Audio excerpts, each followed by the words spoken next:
ሰላም ጤና ይስጥልኝ። እንደምን አላችሁ የዩቲዩብ ቻናል ተከታታይ ቤተሰቦቼ? እኔ በጣም ደህና ነኝ፣ እግዚአብሔር የተመሰገነ ይሁን። እንኳን ለአራተኛው ሳምንት ነው ለመጻጉዕ በሰላም በፍቅር በጤና ደረሰን ለማለት ወዳለሁ። ዛሬ እንግዲህ በጣም ድንቅ ስለሆነው በእውነት ተስፋን ስለሚያጭረው ያገኘልን ለመድኃኔዓለም ለኢየሱስ ክርስቶስ ለአምላካችን በእውነት ክብር ምስጋና ይድረሰው። ምክንያቱም መጻጉዕ እንግዲህ ምንም ሰው በሌለበት ተስፋ ባጣበት በእውነት ተስፋ ሁሉ በተሟጠጠበት ሰዓት ጌታችን መድኃኒታችን ኢየሱስ ክርስቶስ ተገኝቶ እንግዲህ ትድን ትወዳለህን ብሎ እንግዲህ እነኝን አራት ነገሮች በዚህ ቪዲዮ የምንዳስስበት ነው። መጻጉዕም ደግሞ እንግዲህ ሰው የለኝም ብሏል። እሱንም ደግሞ ለምንድን ነው ያለው? እንደገና ደግሞ በዮሐንስ ወንጌል ምዕራፍ 5 ጀምሮ ያለውን ታሪክ በዝርዝር አንስተን መጻጉዕ ለምንድን ነው ሰው የለኝም ያለው? እንደገና ደግሞ ልትድን ትወዳለህን ያለውስ ጌታችን መድኃኒታችን ኢየሱስ ክርስቶስ ለምንድን ነው የሚለውን በሊቃውንቱ ትርጓሜ መሰረት በደንብ የምናየው። እንግዲህ እዚህ ቪዲዮ ላይ በእውነት ጠቅላላ አድርገን የምናያቸው በጣም ኪ ፖይንቶች አሉ። በተለይ ልትድን ትወዳለህን ሲለው መጻጉዕ እንደምታውቁት አዎ አንስቶ የሚጨምረው ወይም ደግሞ ሰው የለኝም በአጭር ቋንቋ ሁሉንም የሚገልጽልን ሰው የለኝም ብሎ መጻጉዕ ተናግሯል። በዚህ መጻጉዕ እኛን ወክሎ የተናገረ ነው። ምክንያቱም እኛም ሰው የለኝም፣ የሚረዳኝ የለም፣ የሚያግዘኝ የለም፣ እለፋለሁ፣ ደክማለሁ፣ ግን ምንም የሚያይን ሰው የለም እምንል ሰዎች አለን። እንደገና ደግሞ ብወጣ ብወርድ ቁልቁለቱን ዳገቱን ብወጣ ምንም የሚያይን ሰው የለኝም፣ እጥራለሁ፣ ተጋለሁ፣ ምንም ሰው የለም የምንል ሰዎች አለን። በመጀመሪያ ደረጃ ለሰው ብለን አይደለም የምንሰራው፣ ለሰው ብለንም አይደለም። ድጋፋችንን ሰው አድርገላለን ሰዎች በጣም የሚያስተምረን። ምክንያቱም መጻጉዕ ሰው የለኝም ነው ያለው። ጌታችን ግን ምንም አልተናገረውም። ልትድን ትወዳለህን ሲባል አንድ ሰው መልሱ መሆን ያለበት አዎ ወይም አይደለም ነው አይደል? መጻጉዕ ግን አስቀድሞ የተናገረው ነገር ሰው የለኝም፣ ወደዚህ ውሃ የሚከተኝ የለም፣ አንስቶ የሚጨምረኝ የለም። እነኚህ በስንፍና ቃላቶች ናቸው። እኛም ዛሬ የሆነ ነገር ስንጠይቅ የሆነ ነገር ስንባል እኔ እኮ ሰው ስለሌለኝ ነው፣ ለምን ይሄን አትሰራም ስንባል ምች የሚያግዘኝ ሰው የለም፣ የሆነ ነገር ለምን አታደርግም ስንባል የሚረዳኝ እኮ የለም እንላለን። ይሄ በጣም ከባድና የስንፍና ቃል ነው። ስለዚህ መጻጉዕ ጌታችን ምን አለው? አልጋህን ተሸክመ ሂድ። ምንም ዝርዝር አያስፈልግም። ጌታ በቃሉ ነው የፈወሰው። ጌታችን መድኃኒታችን ኢየሱስ ክርስቶስ በቃሉ ምክንያቱም ለይኩን ብሎ የፈጠረው ቃል እንግዲህ እንደምታስታውሱት ብርሃን ይሁን ጨለማ ይሁን ብሎ ጌታችን ፍጥረታትን በቃል ፈጥሯል፣ በማሰብ ፈጥሯል፣ በተግባር ፈጥሯል ማለት። ስለዚህ በተግባር ከተፈጠሩት ፍጥረታት መካከል እኛ የሰው ልጆች ነን። ነገር ግን ላይኩን ብሎ በቃሉ የፈጠራቸው ሰማይ ምድር እነኚህ ፍጥረታት አሉና ያኔ ዓለማትን ሲፈጥር ይሁን ብሎ የተናገረውን ቃል እንግዲህ አሁንም መጻጉዕ ጋር ያደረገው ማለት ነው። መጻጉዕንም ተነስና አልጋህን ተሸክመ ሄዳል። እንግዲህ ጌታችን ኢየሱስ ክርስቶስ ለመጻጉዕ የፈወሰው የመጀመሪያ አይደለም። ምክንያቱም አይታችሁ ከሆነ ጌታችን የመቶ አለቃውንም ልጅ ሲፈውስ በቃሉ ከቤቴ ጣራ ስር ልትገባ አይገባህም ብሎ ያ በእምነቱ ጠንካራ የነበረው ሰው የመቶ አለቃው እንግዲህ ተናግሮ ነበር። ጌታችንም እንደ እምነት ይሁንልህ ሲለው ቤቱ ሲገባ ልጁ ተፈውሳለች። የሚገርማችሁ ይህ ሰው ቤቱ ልክ ገብቶ ልጁ መፈወሷን ሲያይ ሰዎችን ጠየቀ ይላል፣ ሰዓት ማለት ነው። እና ጌታችን የተናገረውን ደግሞ የዳነችበት ሰዓት አንድ ነው። ነገርም እና ጌታችን በቃሉ እንደሚሰራ እንደሚፈውስ ምንም መድኃኒት ሳያስፈልገው ሳይደክም ሳይወጣ ሳይወርድ ተነስቶ አልጋህን ተሸክመ ሄዳለው። መጻጉዕም ይዞ ሄደ። በዚህ ቪዲዮ ውስጥ የምንዳስሰው ይሄንን ነው። ታዲያ ሰው የለኝም ብለን ለምን ልትድን ትወዳለህን ብሎ ሲጠይቀው የመለሰለትን መልስ እናብራራለን። እንደገና ጸሐፊው ራሱ ቅዱስ ዮሐንስ ወንጌላዊ እንግዲህ እንደምታውቁት ከአራቱ ወንጌላት መካከል አንዱ ነው። በተለይ ደግሞ ዮሐንስ ወንጌል ምዕራፍ 1 ሲጀምር ሁላችሁም የምታዩት በመጀመሪያ ቃል ነበረ፣ ቃልም በእግዚአብሔር ዘንድ ነበር፣ ቃልም እግዚአብሔር ነበረ፣ ይህም ቃል ራሱ እግዚአብሔር ነበረ ብሎ ነገረ ሥጋዌን በደንብ አብጠርጥሮ ተንትሮ የተናገረ ነው።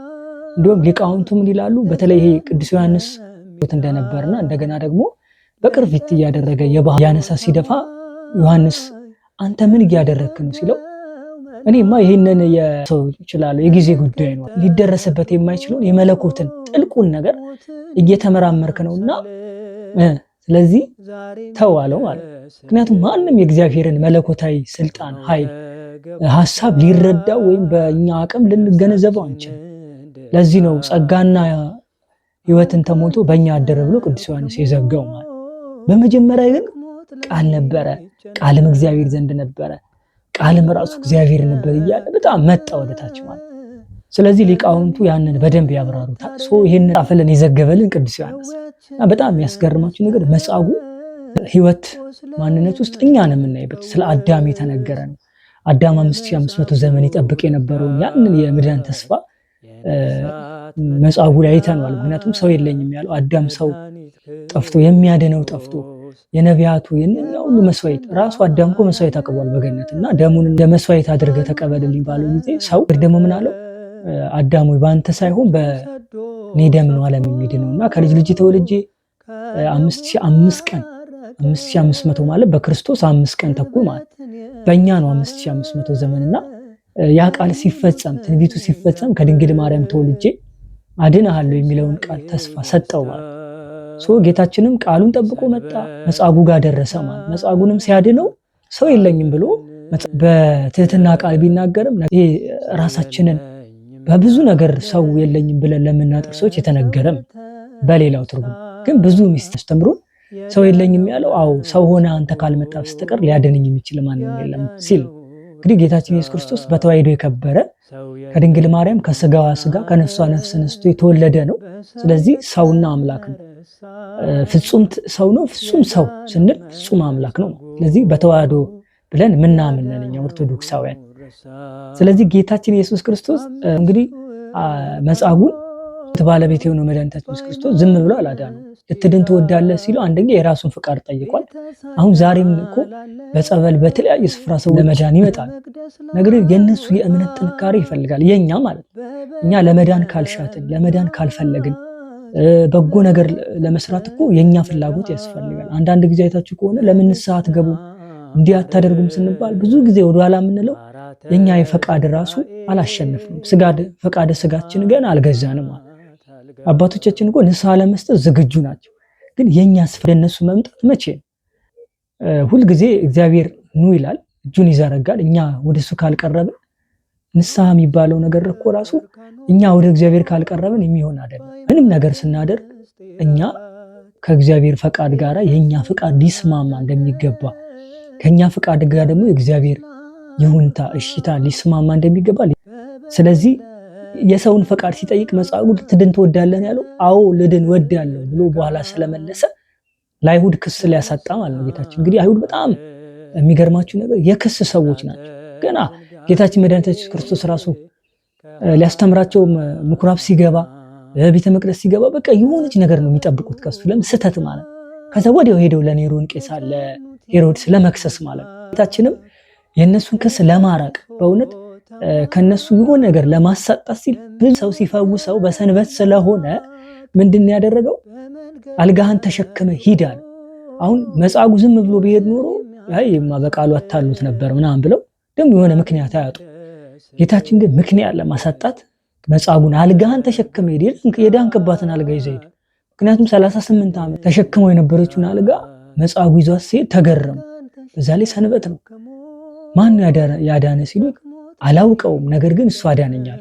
መጻጉዕ እንግዲህ በጣም ያዳነውን የማያውቅ ምስኪን ሰው ነው። ምክንያቱም አንዳንድ እኮ አለን ጌታችን የተደረገልንን በጎ ውለታዎች ረስተን በዛው ይጠፋል። በሰንበት ርት እናገለግላለን፣ ግን ጌታ ዕለት ዕለት ብዙ ነገሮች አድርጎልናል፣ ግን የሱ ያደረገልንን ነገር ይረሳል ውለታውን። ለዚህ በዛው ይጠፋል ማለት መጻጉዕ ያንን ነው። ሁለተኛው ደግሞ ተስፋ መቁረጥን ሊያርቅ እግዚአብሔር አምላካችን መጻጉዕ ልትድን ትወዳለህን አለ። ምክንያቱም ይሄ ሰው 38 ዓመት ባልጋ የተኛ ሰው ነው፣ መዳን ይሻል። ለዚህ አንድን ሰው 38 ዓመት አይደለም አንድ ቀን የታመመ በጣም በጽኑ እንደው በቀል አንድ ቀን እንኳን ራስ ምታት በጣም ጠፍልጎ ያዘውን ሰው እንኳን ቶሎ መድኃኒት ስንሰጠው ውጦ ለመዳን ተስፋ እንደሚያደርግ ሁሉ ይህ ሰው 38 ዓመት ባልጋው ተጣብቆ እንግዲህ አስቡ። ልብ በሉ ጌታችን መድኃኒታችን ኢየሱስ ክርስቶስ በተወለደ ጊዜ ስምዖን አረጋዊ ለ500 ዓመት ባልጋ ተጣብቆ ነበርና ያ ትንቢት እስኪፈጸም በተነገረው ቃል መሰረት ይጠብቅ ነበር። ያን ተስፋ ማለት ታዲያ ያንን ተስፋ ሲያይ እንግዲህ ጉልበቱ ጸንቶ ቁርጭምጭሚቱ ሁሉ በርትቶለት የጌታውን ማዳን አይቷል አይደል? ጌታዬ ሆይ ባሪያን በሰላም አሰናብተው ዓይኖቼ ማዳንህን አይተዋልና ብሎ ያ ስምዖን አረጋዊ እንደተናገረ ይህ መጻጉዕ ደግሞ 38 ዓመት ከተኛበት አልጋ ተነስቶ ለአይሁድ ምስክር ሊሆንባቸው ቆሟል ማለት። ስለዚህ ተስፋን መቁረጥን ክርስቶስ ሊያርቅ ማለት ነው። ሶስተኛው ደግሞ ለምስክርነት ነው። ቅድም ያልኳችሁ እንግዲህ እናመጣዋለን። ለምስክርነት ማለት አይሁድ በሰንበት መፈወሱን ተቃውመው ስለነበረ ጌታ ግን አስቀድሞ ሰውየውን ፈቃዱን ጠይቆታል። ልትድን ትወዳለህን አለው። አዎ ሰው የለኝም ምናምን አለ መጻጉዕ። ነገር ግን ጌታችን ተነስና አልጋህን ተሸክመ ሄድ አለው። በቃሉ ፈወሰው ማለት። መጻጉዕ እንግዲህ አዎ ድናለሁ ማለቱ ይላሉ ሊቃውንቱ። በኋላ አይሁድ ለምን በሰንበት አዳነክ ተፈወስክ ብለው ሲጠይቁት ወይም ሲከሱት እኔ መዳን ፈልጌ እሱ አዳነኝ ብሎ እንዲናገር ማለት። ጌታችንም አያችሁ እነሱ ምክንያት ለማሳጣት ያደረገው። ስለዚህ ለምስክርነት ለክሳቸው ማለት። አራተኛው ደግሞ የሰውየውን ትዕግስት ለመግለጥ ነው። ወይም ደግሞ አንድ ሰው 38 ዓመት ሙሉ ታግሶ ተኝቶ ልትድን ትወዳለህ ቢባል እንዴት መዳን አልፈልግም ብሎ ነው የሚመልስ የሚችለው። ስለዚህ መጻጉዕ ግን እንደዛ አላለም። አዎ ጌታዬ ልድን ወዳለሁ አለ። ጌታም ተነስተ ሂድ አለው ይላል። አዳም በዕፀ በለስ ምክንያት አምላክን ያህል ጌታ ገነትን ያህል ቦታ ካጣ በኋላ እንግዲህ በመንጸፈ ለ100 ዓመት አልቅሷል። በቃ ማረኝ እያለ ጌታም ያንን ሁሉ አይቶ ነው ከልጅ ልጅው ተወልጄ አድንሃለሁ የሚለውን ያን ብሩህ የሆነ ተስፋ የሰጠውና ልትነጹ ትወዳላችሁ ብሎ ይጠይቀናል። ከጭንቀት ልትወጡ ትወዳላችሁ ብሎ ይጠይቀናል። ሰው የለኝም ማለት እንደሌለብን እንደገና ደግሞ በኃጢአታችን ላይ ተራብደን ፍጹም ንስሐ ፍጹም ወደ እግዚአብሔር አምላካችን መቅረብና መጓዝ እንደሚገባን በደንብ የሚያሳየን ነውና እንግዲህ ዛሬ በሚደንቀውን ነገር የመጻጉዕን ሕይወት አይተናል። ምክንያቱም መጻጉዕ 38 ዓመት የስሙ ተርጓሜ ራሱ መጻጉዕ ማለት በሽተኛ። ይህ ሰው እንግዲህ በመጽሐፍ ቅዱስ ላይ ትውልዱ ማን ነው እናት አባቱ ማን ነው የሚለው በዝርዝር አልተቀመጠም። ነገር ግን በኢየሩሳሌም ባለች ቤተሳይዳ ተብሎ ነው ዮሐንስ ወንጌላዊ የጀመረውና እንግዲህ በጣም ጥልቅ የሆነ ምስጢር ነው። መጻጉዕ በሽታው እንደተፈወሰ እኛም ካለንበት ደዌ በእውነት ካለንበት የኃጢአት ማይሰር ልንፈታ በካህናት አባቶቻችን ይገባል። ነገር ግን እኛ ለዛሬ የሚበቃንን እነኚህ ሐሳቦች አንስተናል። እንግዲህ ማጠቃለያ የምናደርገው እኛም ባለንበት መንፈሳዊ ሕይወታችን እንድናድግ በእውነት አልተው ካላቸው ኃጢአቶች እንድንለይ እንድንወጣ ፍጹም ድህነት ፍጹም ፈውስ የምናገኝባት ቤተክርስቲያን አለች።